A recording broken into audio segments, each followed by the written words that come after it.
Welcome into this beautiful sunshiny morning. It is already almost 60. It's about 58 degrees, so it's almost 60 right now. The sun is shining, that fog has lifted, and it's time to get the day going.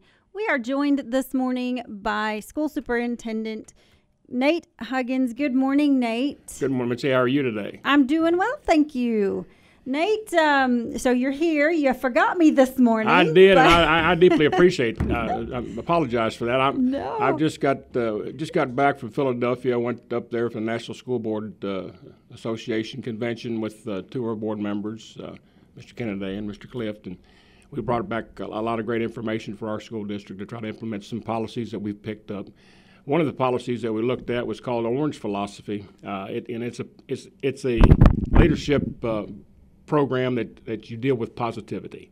Everything's positive about when you're dealing with kids and parents. And everybody knows if you're positive with somebody, you're going to get a positive response back. When we're negative with kids or parents or anyone, we never have a good solution. It comes back in a negative way and we don't get the right solution for our kids.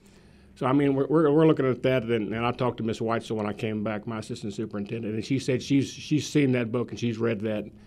So we're going to look to see if we can implement some of those policies in our school district, even though we're very positive with our kids and our community and our families. We really are. But I also got some information from the state of Missouri on dealing with emergency situations with special needs children.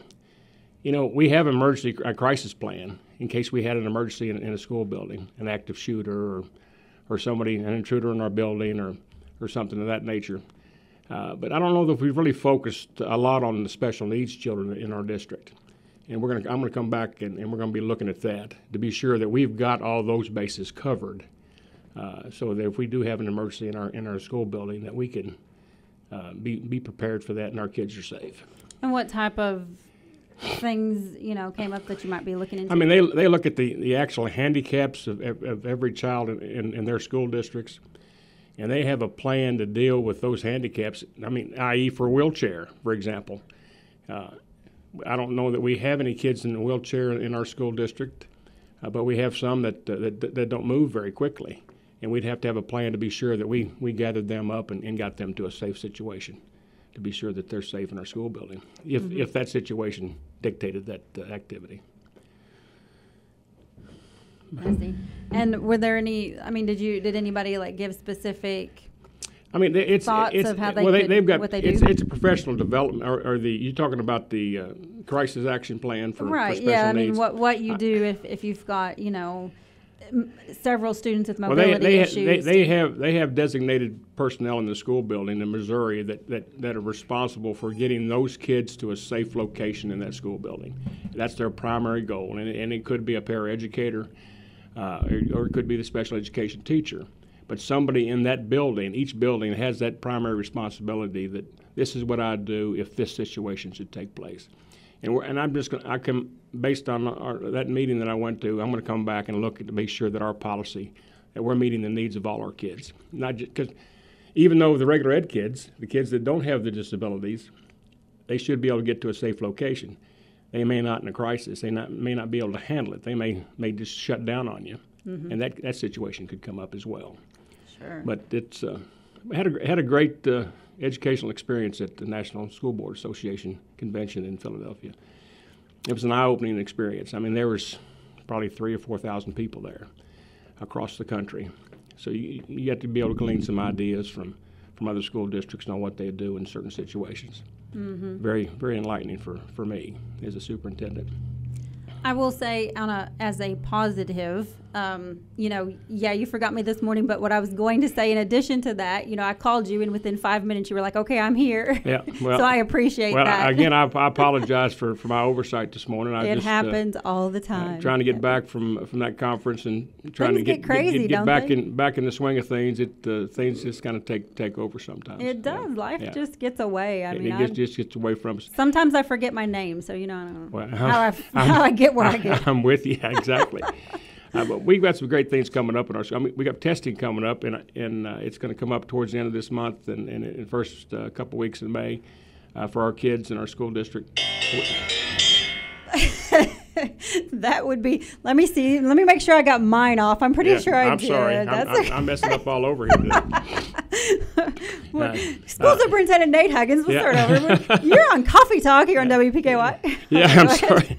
I should have turned that off. I didn't turn that off. But the testing's coming up, and what I want all parents to do is to be sure that their kids are getting a good night's sleep during our testing window, and that they get, if they eat at home before they come to school, please make sure they get their breakfast during that testing, because everybody knows that the most important meal of the day is breakfast, so that your body can function correctly. And getting the appropriate amount of sleep too will definitely help our kids in the testing during the next few weeks that we have in our school district. And I expect great things to happen. I mean, we've already got some good feedback on the 21 that we were shooting for our ACT. I haven't got the total scores yet, but I've got some good feedback from other parents that their children have improved on their ACT based on our ACT boot camp that we went through this year. And I've got hands off to Ms. Phelps and her staff for all the things that they do for our kids. It's absolutely amazing what they do each and every day at that high school, as well as our other schools. They come to school every day. What can I do better for our kids in our building? And I see that every time I go to their school buildings. Let me ask you, how will we as parents know when testing is to take place? I'll get an information. We'll put a one call out for the testing window to be sure they know that they need to try to schedule appointments, other dates, so they don't miss testing. It's awful tough to try to make up testing for kids. It puts them in a bad situation because they're tense. They're by themselves. Maybe they test better with other groups. So if they miss a certain portion of the testing, we'll have to make that up before the testing window closes. So we'll put that out on a one-call message to make sure that they know. Just like we're going to miss school today because of snow, I'll do the same thing. I'll send out a one-call message saying this is our testing window. Please help us make your appointments other days other than the time that we test. Okay. Now, talk to me a little bit about testing. What does that entail? It's been a while since I've been at school, and I'm sure they've changed things since. Well, we've got social studies. There's different windows that come up to. Let me see here. Let me see if I get.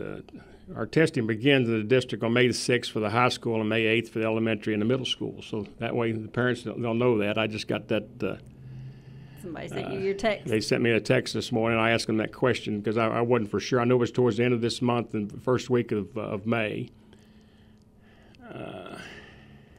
While you're looking, let me ask kind of what I was wondering.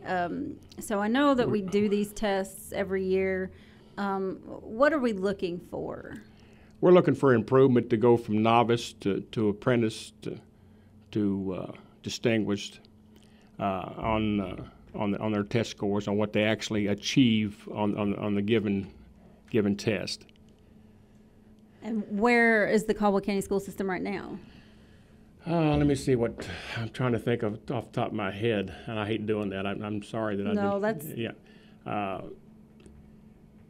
We're in the top in this region for our testing scores. Could we get better? Yes. I mean, we need to improve in math. Reading scores need to improve at the lower levels.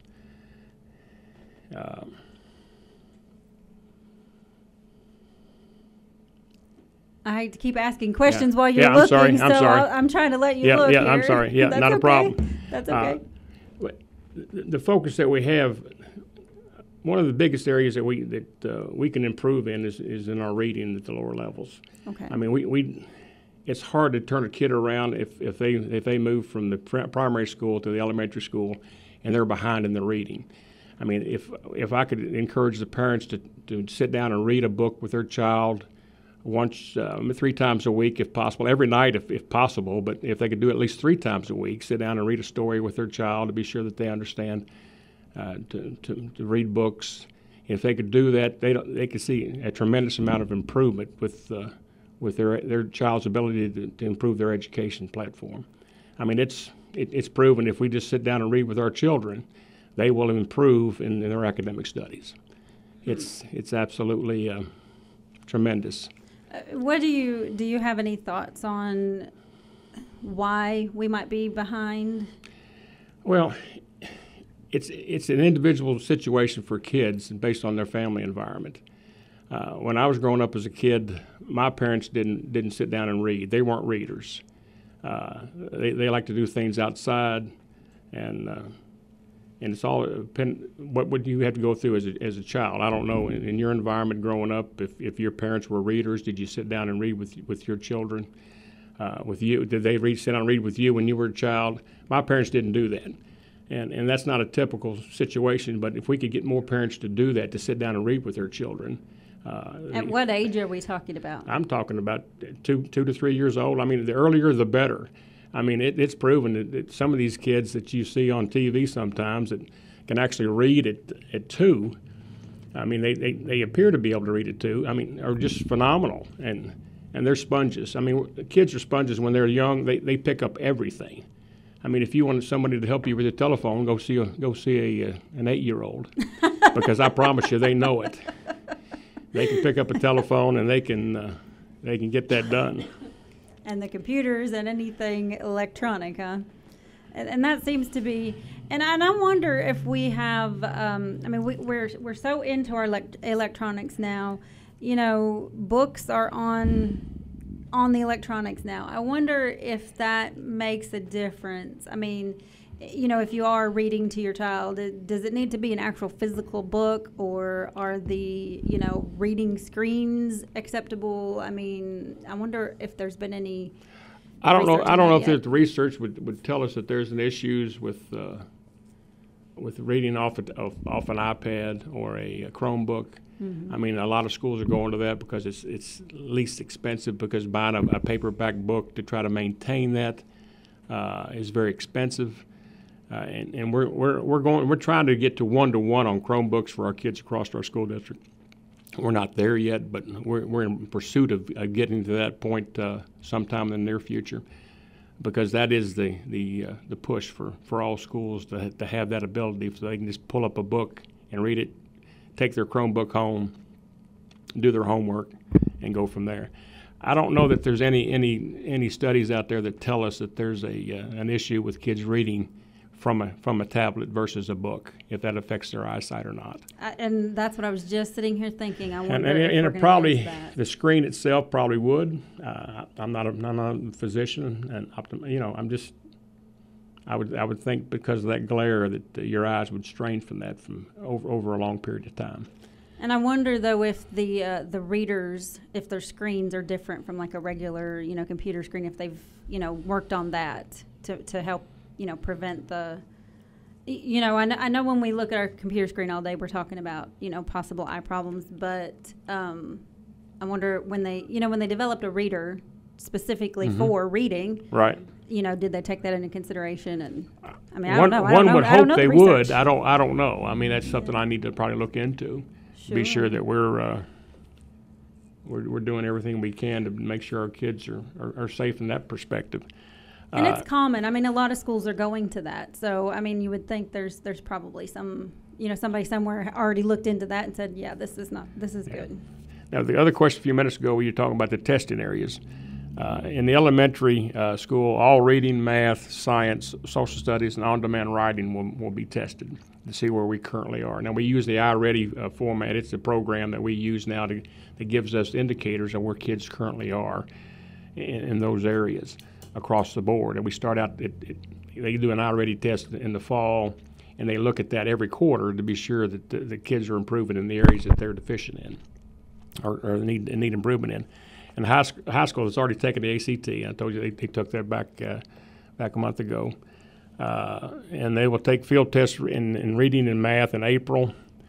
And in May, juniors will take science and on-demand writing is what they'll take in May. And you said on-demand what now? Writing. On-demand writing, okay. Yeah. All right. And next year we're all going to go to computer only. This year we got hard copies for the elementary and middle. High school's already online to take their test. So next year we're going to be taking taking our test on a tablet or a computer. So that's going to be a first time for that, which it will help our test proctors for the security of the test, because right now you got to guard everything. All the booklets got to be locked up and be accounted for 100% of the time when they're in our possession, and we got to show a tracking device for that to be sure that nobody's got a copy of the test, that we can't falsify the documents. And not that we would, but there's always that perception.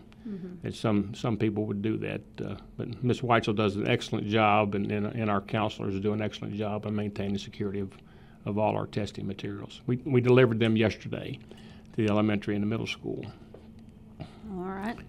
So it's all computer. It'll be on it's going to be like on an iPad type thing. It will be on a computer next year. Not this year. This year, elementary and middle will do it a hard copy again. We'll do a pencil drill. High school will do it on a computer. Okay. The testing that they'll do. All right. Well, I was trying to look. Definitely come a long way from that, haven't we? We really have. I mean, yeah. When we went through school, we hit everything with stubby pencil. Right. You had to have like 10 number 2 pencils and make sure they were all sharpened before you sit down, right? Exactly right. And I usually broke every one of them. I know, right? And and you're not allowed to get up and sharpen the pencil. The teacher has to do that for you. Exactly right. During testing. You got to stay right in your seat. But what I want to do the next time we come on, I'm going to bring back some facts, comparisons of what we did with what Missouri does with the special needs children and their preparedness for a crisis versus what we're doing, and be sure that we're where we need to be with taking care of our kids, as well as everybody else. Now we do have a new camera system in the high school. The board approved a new camera system of 32 cameras, and it was done over spring break. Well, let's talk about that a little bit. Yeah, it gives clear. They can see every angle and every hallway, in the commons area, outside the building. Kids that walk from the career center back over to the high school, to and from the high school. I mean, and I want to thank the board again for approving that purchase. It was a needed upgrade. There were some old cameras in there, and they were not functioning correctly. But it is as clear as you and I are looking at each other right now. We can see down at the locker level. So I want the kids to know that somebody's watching you 24/7. And the great thing about this system is we have a 2-week backup. Everything that records for 2 weeks, we can go back and look at it. So that gives us an advantage that we didn't have previously. It's something that we've been needing for a while. Of course, we put cameras up in all our schools in the front entrances this year. Well, all we had before was just a picture, just a face. Now we can see full body to see if somebody has something in their hand that could cause harm to anybody. So, I mean, we're doing everything we can to improve our security and to make sure our school buildings are as safe as possible. How much problem have you had in that area? I guess even just since you've been around, We haven't really had a lot of problems this year. I mean, we had some situation with kids that get angry with one another at the high school and middle school. Yeah, I mean, all schools do, but nothing of any threats towards anybody in our school buildings, any teachers or kids. And thank the Lord for that. That's we want to be safe. Schools should be a safe haven for anybody to go walk in and out of. I mean, and that's what our purpose is to make sure that we're safe, that we can give our kids a quality education in a safe environment. But there's not been any situations that caused an alarm for us. Now, if there's a situation that's close, we'll go into a lockdown mode and lock our doors and won't let anybody in the building. So, but we haven't had to do that this year. Yeah, and you're right. It's sad that we've come to a point in our society where it's commonplace now. Right. But all the school shootings across the country over the last few years have really caused everybody to look at what is the best way to focus our attention on making our schools safe. And our school board does a great job with that, and their focus is taking care of our kids. It always has been. And we had a young lady in here a few weeks ago. She was the winner of the Rotary speech contest. Right. She did an excellent job. That speech that she wrote, of course, was about the Marshall County shooting. But on top of that, she had started, and I believe it was Lyon County, I believe is where she goes. Mm-hmm. She had started a group for, basically a support group for children who, or peers who just need a group. Right. Just need to feel like they belong somewhere, and to be able to vent. Right. And this group, their goal, the way I understood what she was saying, their goal is to help other students feel like, that they are included, and that they don't have to keep things and bottle it up until until it turns into exactly a situation like we've seen, Well, we don't know what the situations are at home, and that's one of the other big hurdles that we have to jump each and every day with our kids, because they're going to bring some stuff from the house that we're unaware of, and then we have to kind of filter through that to try to help them